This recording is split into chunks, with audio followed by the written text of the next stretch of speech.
the biggest star in boxing, Tank Davis.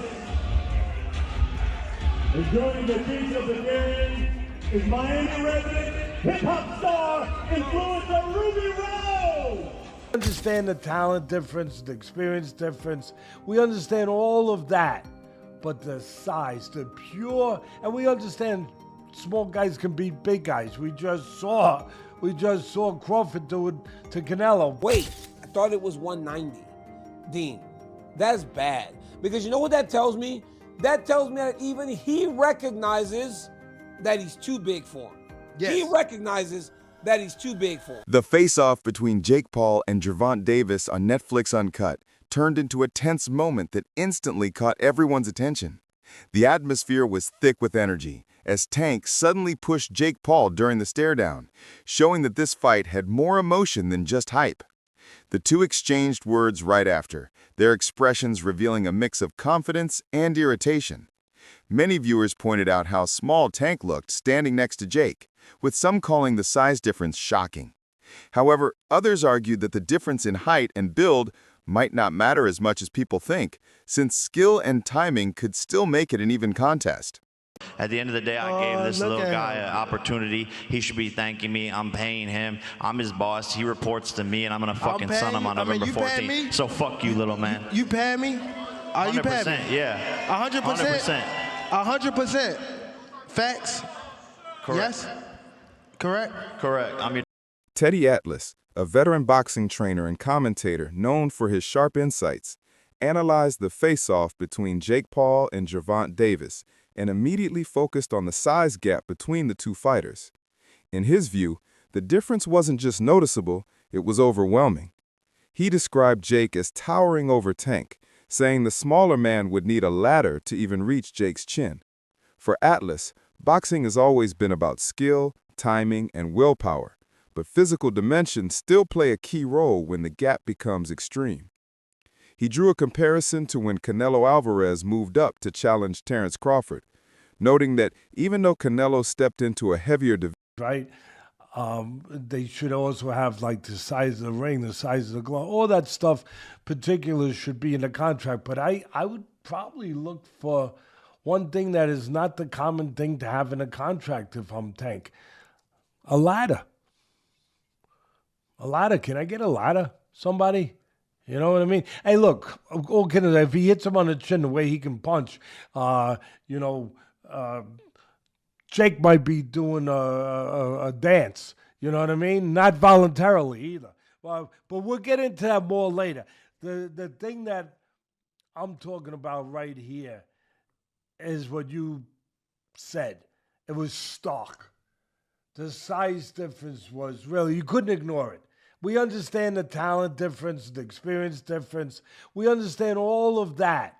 But the size, the pure, and we understand small guys can beat big guys. We just saw Crawford do it to Canelo, but a little different.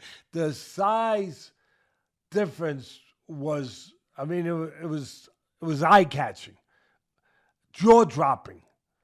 And it made me think, and I'm going to ask Richie, our man here who's doing all the taping, who does such a marvelous job.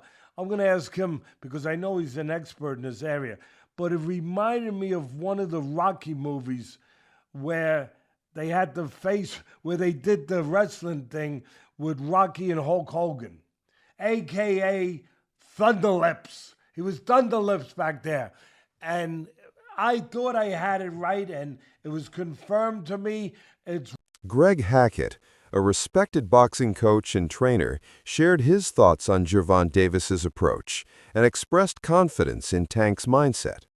According to Hackett, Davis is not easily distracted by the noise surrounding the fight or by the hype that Jake Paul's promotional team generates. He said Tank knows what he wants and how to get it. Inside reports from the gym reveal that Davis has been training with intense focus, showing no sign of underestimating his opponent.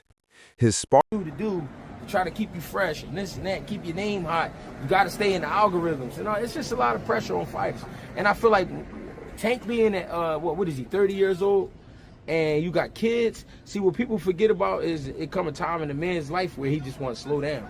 You know what I'm saying? We can't all run around like we used to back in the day. I mean, that's tough to do. Sometimes you just want to sit down, enjoy your fruits, and I feel like that could be what he's going through. He want to just enjoy the fruits of his labor, and enjoy life. And people don't want to hear that because they feel like you got more work to do. But it's his life. Observers who watched him at media events also noticed how composed and steady he looked, focused but calm, showing that he understands the stakes. For Tank, this fight goes beyond fame or paychecks. It represents a statement that he can step into any stage, under any spotlight, and still perform like the elite fighter he is.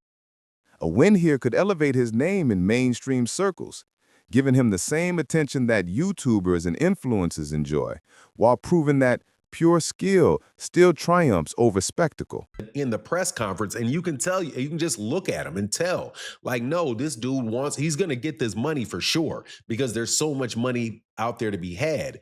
But Jake Paul better be not playing around, man. Not get cute, not play any games. Don't hit him in the back of the head. Don't rabbit punch him. Don't do any of that stuff, man, because Mike Tyson. First of all, Mike Tyson, a lot of people think Mike Tyson was pulling punches on Jake Paul, and a lot of people think that Anderson Silva was pulling punches on him too. You're not going to have a little Gervonta out there pulling punches on you, man, if you're out there playing games. So, I don't like the fight at all. However, as far as it being an entertaining situation, I almost guarantee you that fight itself is going to be entertaining. That it's going to be something that you look at and you're going to say, man, everybody's going to watch it. Everybody's going to want to know what happens in it. But at the same time, it's kind of like what people think, when you see a car crash. Like, you're driving down the road and all of a sudden the traffic gets heavy and you're like, man, I'm going to be in traffic for a long time. And then you drive forward a little bit and then you see, oh man, this is some accident on the other side of the road and everybody just slowing down to watch. That's the type of entertainment that you can expect from this fight between Gervonta Davis and Jake Paul. Eddie Chambers, who once competed at heavyweight and later transitioned into coaching, took a more balanced perspective on the Jake Paul versus Gervonta Davis matchup. He reminded audiences that boxing history is full of smaller fighters defeating larger ones. According to Chambers, people focusing too much on size overlook the importance of timing, experience, and technique. He cited past examples where skilled, disciplined fighters overcame bigger and stronger rivals through superior intelligence and ring craft. In his view, Jake's height and reach might help him early, but Davis's explosive footwork and tactical awareness could quickly close that gap. Chambers stressed that fights aren't won by measurements, but by execution under pressure. That something like this can happen, but this is social media, this is what is created. There's a lane that Jake Paul has created. Honestly, I'm not mad at him for it. He's gotten a lot of fighters and, actual fighters some shine. It also has done for women's boxing a lot. So I'm not mad at him for what he's been in boxing, what he's created.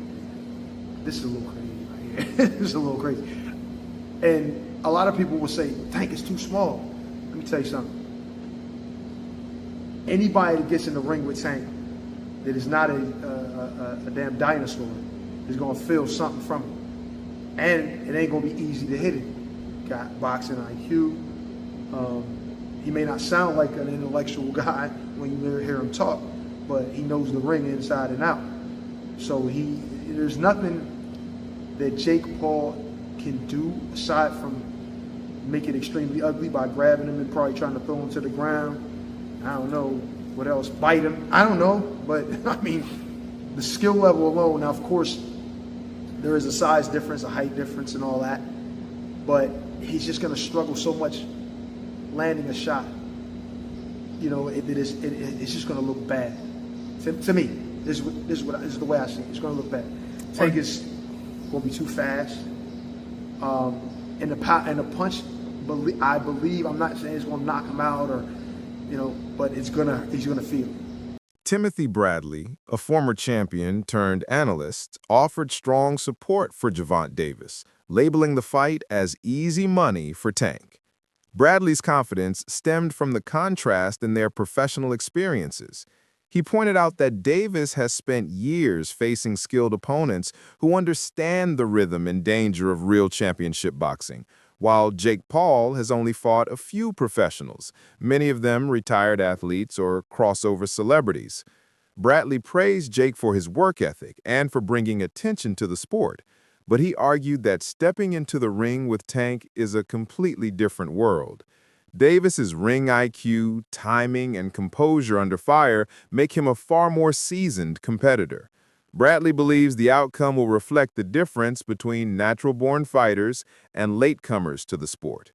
To him, Tank's experience gives him a massive edge, and even if Jake has size, the lack of depth in his skill set will be exposed once real punches start landing. Yeah, you prove your innocence and say that it ain't fixed. Because check this out. Tank ain't gonna lose this fight. Hell no. Hell no. Tank ain't losing this fight. Too many holes. Man, Jake don't have enough experience. Yeah, man, this gonna be taking candy from a baby. You know, Jake is missing the rules. See, this is what happened when you don't grow up in the game. When you don't grow up in the game, man, at a young age, this is what happens. You know, you start reading your own press clippings. That's what Jake is doing. You know, fighting this lower level competition, and now he think he the ish. Now he think he the man. He ain't the man. You kidding me? He is not the man. Oh no. Yeah, false sense of security. Now he trying to pick on small folks, right? You know, and I don't mean that in a bad way. Yeah, I'm just saying size-wise. Yeah, that's another thing, boxing one-on-one. You can't pay attention to size. Hell no, I told y'all it's the size of the heart, right? In that damn dog. It ain't the size of the damn dog, and I told y'all that, man. Yeah, it's the same thing here. And it's about the smartest dog. Tank too smart for him. Tank got too much boxing IQ for Jake, man. This gonna be easy. Easy. Like I said, man, Tank, please, man. Don't do this to boxing, bro. If there's anything, man, shoot, man, we can put together some kind of like account for you, a GoFundMe account or whatever, bro. And we can, all your fans can give you $1, bro, so that way you don't be blowing this fight. It's easy, bro. This sparring section. You know, look, I'm so confused. I don't know what the hell to call this. The circus? Just call it a circus. Yeah, just call it a damn circus. Because, you know, one minute they said, oh, this is the fight. Paulie Malignaggi, a former world champion and boxing analyst, offered a harsh take on Gervonta Davis, claiming that Tank's career has been overprotected and under-challenged. Malignaggi argued that Davis hasn't fought anyone truly dangerous or proven himself against the top of his division. His opinion was that Davis's reputation is built more on highlight knockouts and careful matchmaking than on real competition. Still, Malignaggi's comments reflect a broader debate within boxing about whether Tank has tested himself against enough high-caliber opponents. While fans often defend Davis's skill and knockout power, critics like Paulie insist that greatness requires taking risks against top-tier fighters. Despite the criticism, Davis remains one of the sport's biggest draws, known for his speed, accuracy, and power. Even if his resume continues to divide public opinion, he's trying to clown people, but then he admits that Tank is the biggest name in Western boxing. So doesn't even make sense. Listen again. Boxing, either the fans have gone down to the dumbest level possible, or the media themselves have gone down to the dumbest level possible for names. See, so he's already trying to roast the fans and anybody who says Tank's the face of boxing, basically calling people dumb, right? Oldest trick in the book. But then he says, I understand that Tank is probably the biggest name in the West. Naming this guy as the face of boxing. I understand we don't have anything. The fact that I understand we don't have anything. Keep listening. Maybe this is the biggest marquee name in the West at the moment. Right. Maybe this is the biggest marquee name at the moment in the West. He is the biggest name in the West. Name somebody bigger. Right? Point blank, period. So you're off to a bad start. Name calling. Then you're acting like you don't understand it whilst mentioning he's the biggest name in boxing, and you're saying it's disturbing. Why is it disturbing? It's certainly disturbing, but it also shows you that you can make anything into a star. Recent reports have suggested that Gervonta Davis might be considering retirement after this high-profile matchup. Sources close to his team have mentioned that Tank's motivation has shifted from chasing legacy to securing financial freedom. The fight against Jake Paul promises one of the biggest paydays of his career, and that kind of financial reward could give him the security to step away from the sport on his own terms. Observers interpret this as a practical decision rather than an emotional one. Tank has already achieved world titles and built a strong fan base, so continuing to fight may no longer be necessary. Still, fans remain divided on whether this potential retirement is genuine or just a strategy to build hype. Band for band on what you making. Again, there's nothing wrong with Tank going to get his money, but let's all be clear that that's all the fight is for Tank. He's telling you without telling you that he's fighting Jake just because he's getting $40 million. So when we talk about boxing being dead, Tank has to line up at the front of the line. I can't blame him, but don't throw around, oh, boxing's dead and people switch sides and all of that. You chose not to be great. That's it. You chose not to be great. Stuff like that, choices like that will kill boxing, for sure. On a competitive level, it won't kill it on a business level. On a business level, until people run out of interest in these kind of matchups, it'll do well. On a competitive level, choosing not to fight the best will kill the sport. So maybe it's better if people like Tank aren't in the sport. And I don't even say that because I want that to be the case. I think Tank is ridiculously talented, but you can't want a fighter to fight more than what they want to. You can't. Tank fans or Tank people that like Tank and think he's one of the best, you can't want it for him. And then Shakur came back with, that's how I know you soft. I can't even go back and forth with you soft ass. You rather pop to me on social media than get in that fire and get embarrassed. I get it. Peace and blessings upon you, cuz. He says, the people got your chest out so bad. You talking like you a killer, forgetting that you the one that runs, bitch. I'll be bring the fight to you. This dude, a made-up character. Quote, blessings upon you. Clown-ass dude, wanna be Kevin Gates? Oh my goodness. I mean, here's the thing though. You can't say that stuff about Shakur if you're not willing to fight him. This is the point I think that we're going to come to today, is that Tank can say all this stuff he wants, but if you're not willing to fight Shakur, then none of it means anything anymore. Even if you believe that Tank is going to knock him out, even if you believe that Shakur's a runner, or that he's not in the trenches, or he's not a boxer that's willing to bring the fight, or whatever, none of it matters. You're talking from the sideline because you won't fight him. What does that say about Tank? Showbiz, the adult, a boxing commentator and YouTube analyst, took a more nuanced approach, acknowledging both the strengths and flaws in Jake Paul's boxing journey. He credited Jake for revitalizing fan interest in the sport, especially among younger and casual audiences who rarely followed traditional boxing. By using his massive online presence, Jake has transformed boxing promotions into global entertainment events, introducing the sport to millions who might never have watched otherwise. However, Showbiz also recognized the criticism surrounding Jake's matchmaking choices. Many in the boxing community argue that Jake has avoided facing equally matched or naturally sized opponents. Boxing is going to sing his praises like a hero. Though Jake Paul is definitely appreciated by the boxing world when it comes to what he is giving to the sport, especially women's boxing, okay? I mean, it goes without saying that Jake Paul, an MVP, has added to the sport of boxing. But Jake Paul, the fighter, people are over his shit. There's a huge amount of boxing pugilists in the boxing community who's over his shit. And if Gervonta Tank Davis stops that, if he is the one who stops this whole train, knocking out Jake Paul, he will become a boxing hero. People will then say, now get the hell out the sport.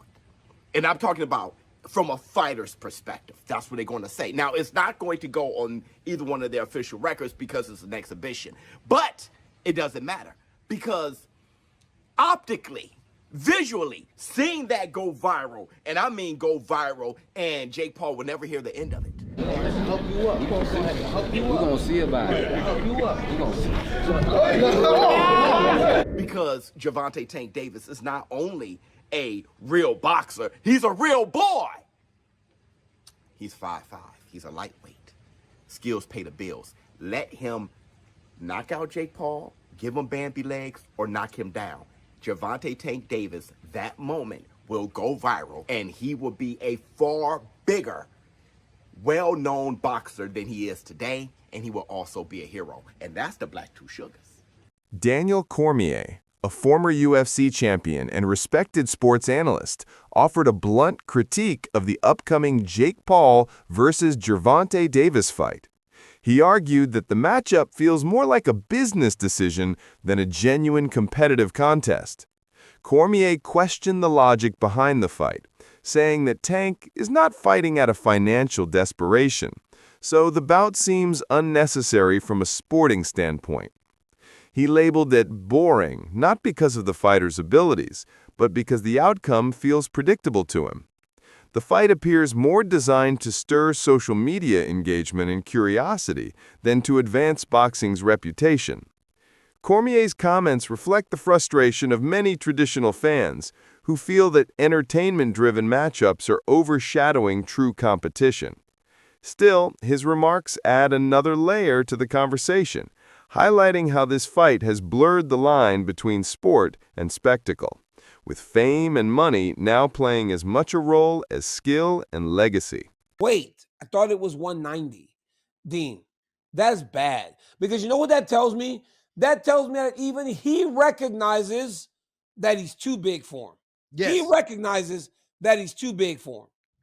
I'm wondering how this even came about. It can't be that Gervonta Davis needs money. That can't be the reason why He's been a world champion so recently. How could he be broke? That's what I'm saying. Like, is he doing this for money? And then why and how is even Jake Paul doing this when no one respects it?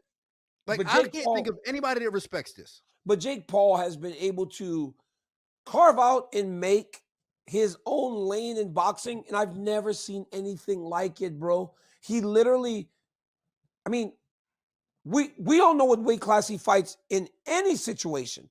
We just don't know.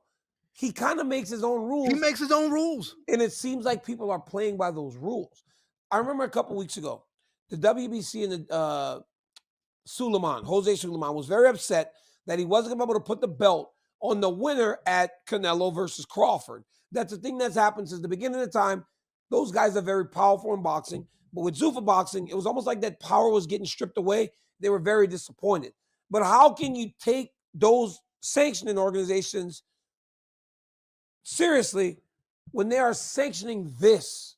That's my point. That's my point. That's why I think that this whole thing that we have, this boxing and this MMA argument and Zuffa getting into boxing, our argument is misplaced because things like this should not be happening. And the fact that boxing is allowing this to happen is an embarrassment to the sport. Yeah, I don't understand why. I talked about this before. Like, I didn't know why they were fighting because, I mean, Gervonta Davis's last fight was at 136 pounds. That's it for today's video. Stay tuned until next time.